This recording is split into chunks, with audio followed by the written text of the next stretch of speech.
On my 9th birthday, I opened an empty box on purpose. My sister edged closer and whispered, "It's a promise. I'll get you something later." It's late at midnight as I tell you this. The only light is the microwave clock and the tiny blue flash under the kettle that I left on. My apartment is silent in that stifling way, as if the air itself does not want to be loud. And I am thinking of that box, thinking of that I smiled so much my face hurt, and that the tape tore with a scream that made every head in the room turn, and that even at 9, I had sense enough to give everyone a show. "Wow," I said, holding up the missing air as if it were treasure. "Thanks, June." June smiled, as if she had just produced a magic trick. "It's a promise," she repeated, this time softer. Her palm grazed the small of my back, a little temporary anchor, then released, and she turned to wrestle with the pizza box. We employed the dollar store pink plastic glasses, and they were all soggy. The sheet cake was overly sweet and smothered in buttercream, the kind that lingers on your teeth. There was a red Kool-Aid ring on the carpet from when I spilled it the week before, and someone had rolled a chair over it. Grown-ups in our family preferred to hide messes instead of cleaning them. June was my older sister, 20-something with tired eyes even when she smiled. She would occasionally smoke in the window, spritzing herself with body spray afterward. She got around in a dented blue Cavalier that bounced at every stop sign. Closing my eyes, I still get the mix: vanilla, cigarette, and something similar to freshly washed laundry that never seemed to dry. She was the one who went with me to my school plays, my dentist visits, my softball games where I sat in right field picking dandelions. She always had a bobby pin stuck in her hair, always had a grocery list scribbled on an envelope. If you asked me at the time, I would have said June was the fun one. The one who let me get a second slice of cake. The one who stayed up until 2 a.m. helping me glue seashells to a shoebox for a diorama, even though it was due the next day and I'd only remembered it at bedtime. But anyway, because I was older, even my child brain knew the empty box was because we couldn't afford it. June wanted me to open something so I wouldn't feel left out. That's what we do as we get older. We build kindness onto misunderstanding, label it as we did the best we could. But there's more. There's always more. Once my 9th birthday passed, life just kept on doing life, mornings, nights, school days melding into one another. I remember June teaching me how to braid my hair because I was forever walking into class resembling a bird's nest of knots. I remember her buying a cheap box fan when the AC died, and us lying on the floor like starfish, letting the ear-shattering whirling wind dry out our skin.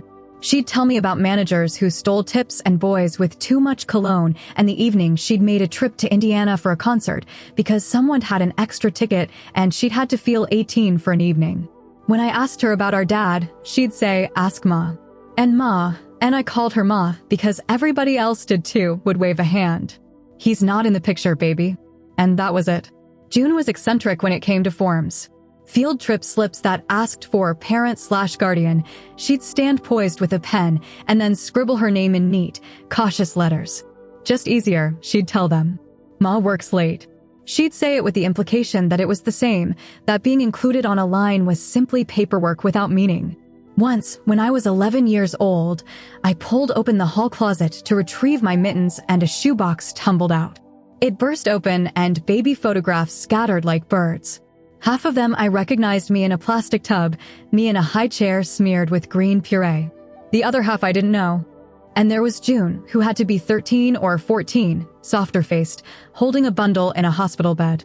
She had on that tired smile I'd seen 1,000 times, the one she used when she was smiling and also as tired as death. I scooped them up fast, one knee on the carpet. June caught me there and stopped. "Ray," she said. "Let me." "They fell," I said. "It's okay."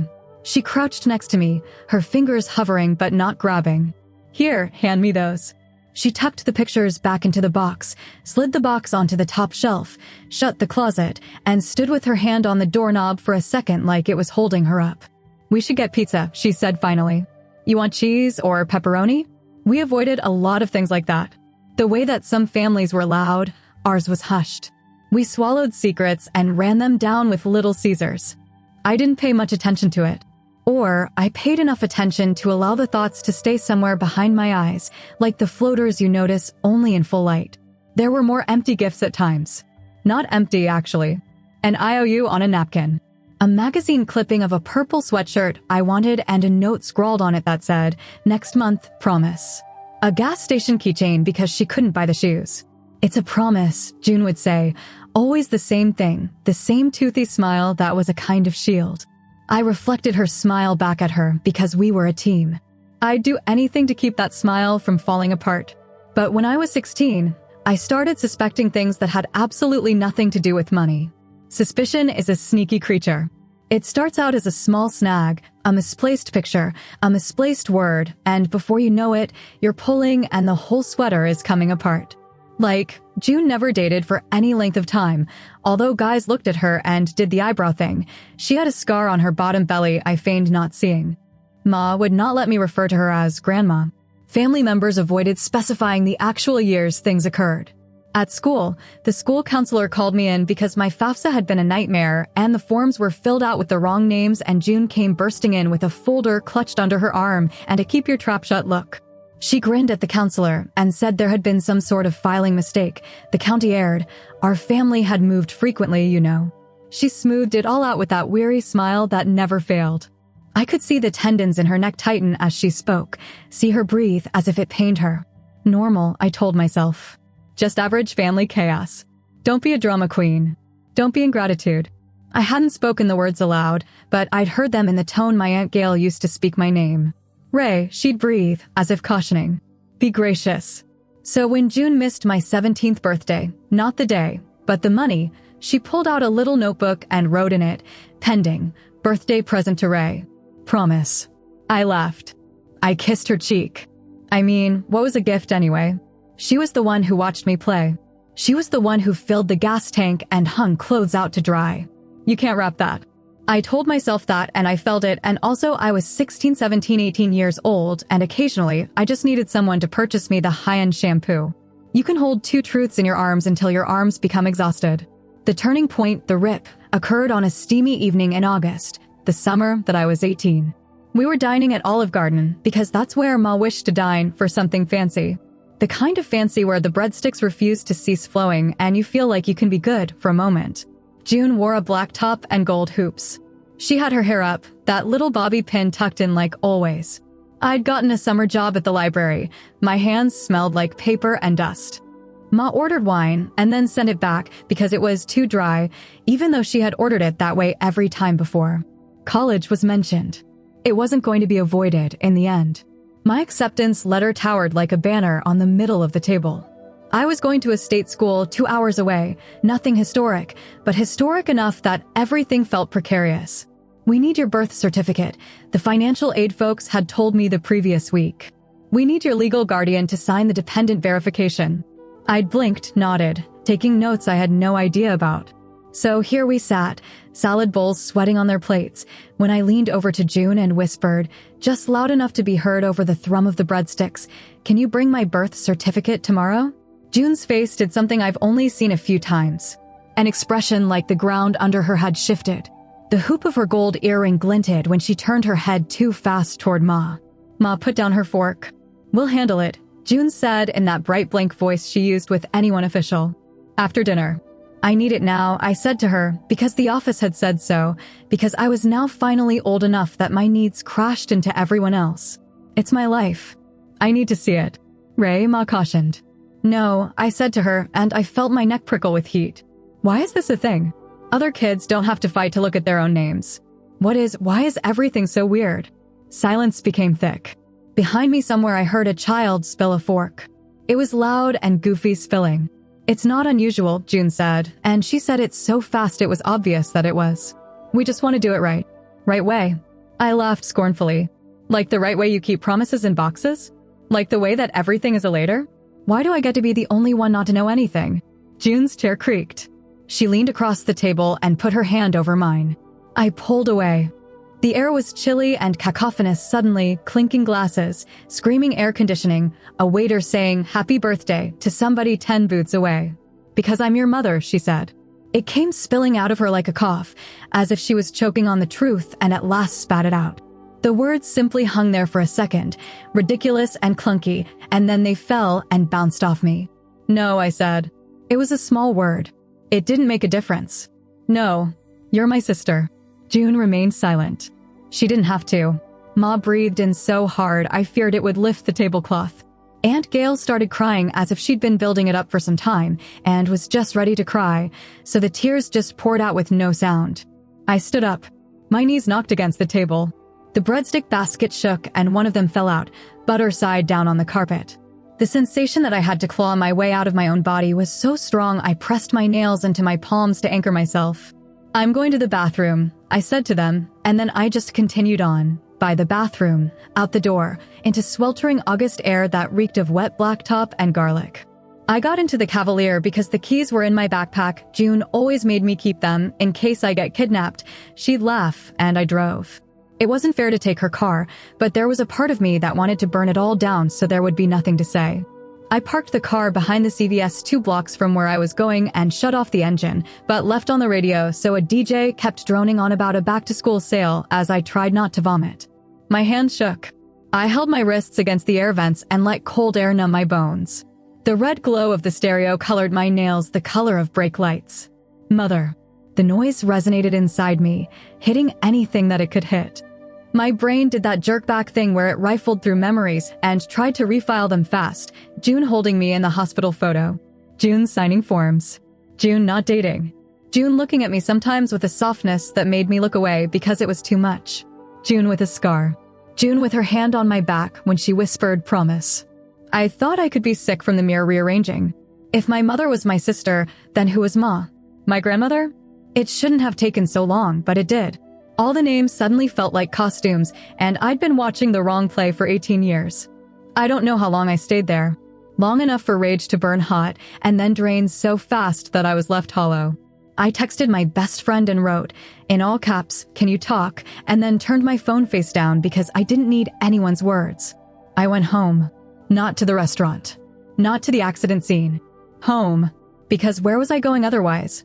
I unlocked the front door with the spares stored in the plant pot because even in the grip of panic, I still did that sort of thing. The house was empty. The microwave clock above the clock radio flickered 12 o'clock as if it had despaired. I grabbed a coat from the hall closet. The shoebox stayed on the top shelf, the corner of it slightly askew, so it would fall off easily. My hands were under control then. The pictures. Me with a knit cap on. June in bed at the hospital, her hair stuck to her forehead. A hospital ID with June's name and then baby girl typed on a white label with blue letters. A certificate with my little footprints. A crumpled receipt from a diner that had June plus Ray scribbled across it in a heart. Little things that didn't belong in a gift bag but made up a life. At the bottom of the box was something I hadn't seen before, a folded-up piece of notebook paper, thin from years of use, lines smudged. June's handwriting, written so neatly and carefully. "Things I promised to give you someday." I locked door to a room. Rain shoes that fit. A rainy day ride to school. A person to clap on the right beats. A birthday with a real present. The truth. Written below it, in alternating ink colors, the words, "Not yet. Not yet." I propped against the hallway wall and sat on the floor with knees tucked up. The carpet scratched my calves. I held the paper to my chest like in a movie when you see 5th graders do that. I was foolish and little and also large in a way that hurt, like my body had to stretch to hold new facts. Anger came back in waves. It wasn't clean. It wasn't heroic. It was snot and ugly crying and me talking out loud to no one over and over again. No, and why, and you don't get to pick. I wanted to hate June. I wrapped the feeling around me like a ill-fitting robe. I cursed at her name and then scrubbed my nose on my sleeve and muttered it under my breath like a prayer. The front door squeaked open a few minutes later. I heard the familiar jingle of keys. June's footsteps, I knew them anywhere. She didn't greet me by my name right away. She put something down on the kitchen counter and then simply stood there, maybe, like she was deciding whether to move toward a wall or through it. When she found me, I was still crouched there with the shoebox open. Red-lined eyes. Washed off makeup. She didn't even try a smile. She sat next to me on the floor, mirror knees folded up, and put her hands on the carpet. "I didn't want you to know about it there," she said to him, words hanging like she'd practiced them since she was a teenager, and they were still not right. "I had this plan. To tell you when. I don't know. When something made sense. 18, 19. When you could afford to hate me and still pay your rent." I said nothing. I needed to say 1,000 words, but they all piled up in my throat like rush hour. "I was 15, she explained to him. "That's not an excuse. It's a fact. It was stupid and messy and I don't have a good story for you. I fell in love with you immediately, and that screwed everything up and salvaged everything at the same time. Ma said we'd do it that way, that you'd be happier if I was your sister. She said it would be better on everyone. Maybe she was right. I didn't need easy, I found myself saying, and the voice was not mine. It was higher. I needed the truth. June nodded. She rubbed at the frayed edge of the carpet. It was so June-like, the mundanity of it, that I wanted to cry all over again. I know, she said. I know. She took in such a deep breath that I could see it in her shoulders. You remember, your 9th birthday? The box that was empty. The paper was still in my hand. I curled it up. Yeah, I had $32, she said. And bills. And a car that needed a new something I don't know the name of. You don't need that. The thing is, I had $32 and a child who adored a Barbie dream house. I might have spent money on you, a cheap plastic item. But I wanted you to experience it. I wanted you to feel contained. That's all I've ever wanted. I thought if I could keep promising, I could buy us time. Time for what? I asked. Time for me to figure out how to be your mother without the word choking me, she said to him. Time for you to be old enough to allow me to tell you and not shatter. Time to mold the rest of life so ordinary that this one thing wouldn't be like a bomb. She swallowed. There were tears at the corner of her eyes once again. She did not blink them away, but just kind of left them there as if they belonged where they were. I was so afraid, she said to me, and those 4 words shattered me. All the time. I'd lose you if I told you. I'd lose you differently if I didn't. And while I was trying to make up my mind, life kept moving. Lunches had to be made. Toothbrushes had to be bought. You needed a ride. They send the forms even when you are not ready for the forms. Silence. The house groaned, the way houses always do, a little creak like a back stretching. I'm furious, I said. I feel like a fool. You aren't, she said to me, stern and unyielding, as if I'd dropped my favorite person. You had what we instructed you. You built your world with what we provided for you to use. We might have provided you with superior ones. We simply sat there. The kettle clicked in the kitchen and surprised both of us. The bit of mistaped linoleum beside the closet squeaked up a fraction with the dampness. It was so ridiculous that all this could continue when all this had broken through. I knew, I exclaimed suddenly, shocking myself. I mean, I didn't know no. But the pictures. The forms. The way you. I don't know. There was always this cord. I put my ear up against it and pretended that it wasn't buzzing. June smiled weakly. I wished you'd never hear it, she said. And I wished you would so I could quit, holding it alone. We waited there for hours until the sky had changed to that tired bruise blue. She told me, not what sounded like I might spill in a story of some late-night cyberspace encounter, because some things are ours, but just enough to restring my life with different colored yarn. Enough to make things hold that had felt loose. I didn't forgive her immediately. That's the simple movie cliché, and this isn't. But I started to trust her. And I was glimpsing all the spots we'd both hurt because we were trying so hard not to hurt me. A week afterwards, after the financial aid crisis had been solved with a notary and a whole lot of yes, I understand from me, June gave me another gift. She did not wrap it.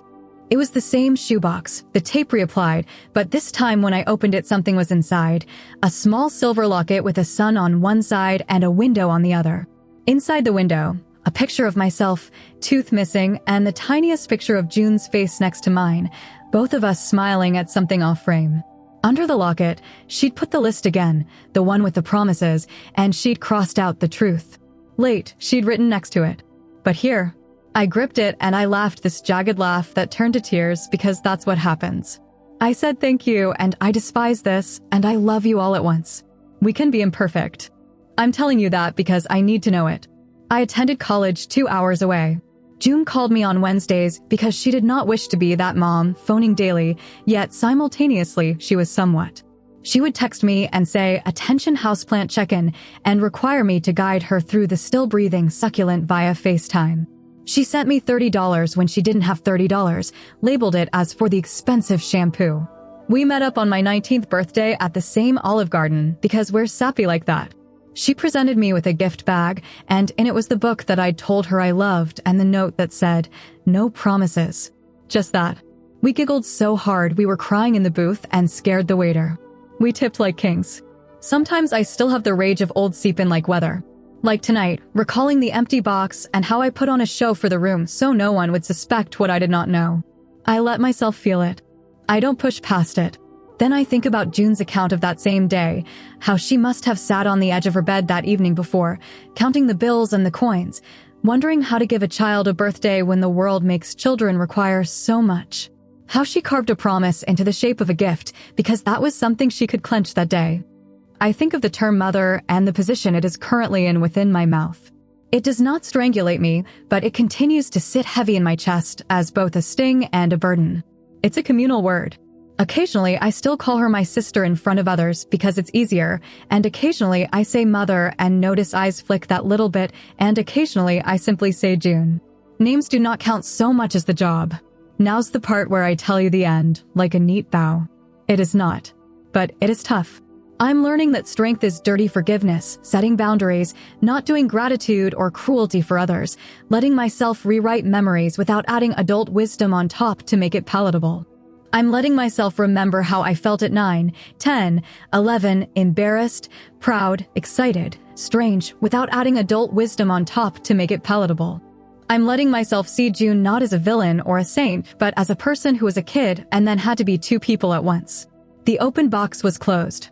It held a promise we could not name, that the real present would come later, that it would ache to arrive later, that later would be a locket and a piece of paper with one line strike through and room for more.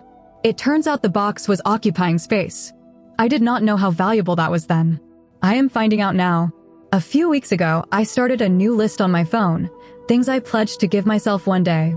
It's full of silly stuff, a real bed frame, a vacation that's not sleeping on some friend's couch, a therapist I don't dislike, and it's full of more serious things as well. Kindness, honesty up front instead of behind, allowing myself to take without making a whole show of it. I do not cross each one out as I mark it off. I put a small star. A small sun. I carried the locket to a job interview last week. I reached up and touched it just as I entered, nervous habit. The metal was warm to the touch. The photographs are already beginning to buckle slightly from heat of skin from years. I like that. I like that all the good I have now shows signs of being held. And on my birthday this year, June asked me what I wanted. Bills and envelopes, she teased. A lame jacket? A microwave oven that doesn't show 12 o'clock. Whatever you get, I said. Even a box. She grinned. I can do better than that. She probably can. But inside me there's something that kind of wishes I open something and it doesn't amount to anything, and she leans in and smells like a car that sits in the sun all day, and she breathes something in a prayer mode instead of a promise mode. Because we know what we're saying then when we say later. We know what we meant. If you ever have been through something similar, I'd appreciate your thoughts in the comments. And if you enjoyed this story at least a little bit, don't forget to like, subscribe, and tap that bell.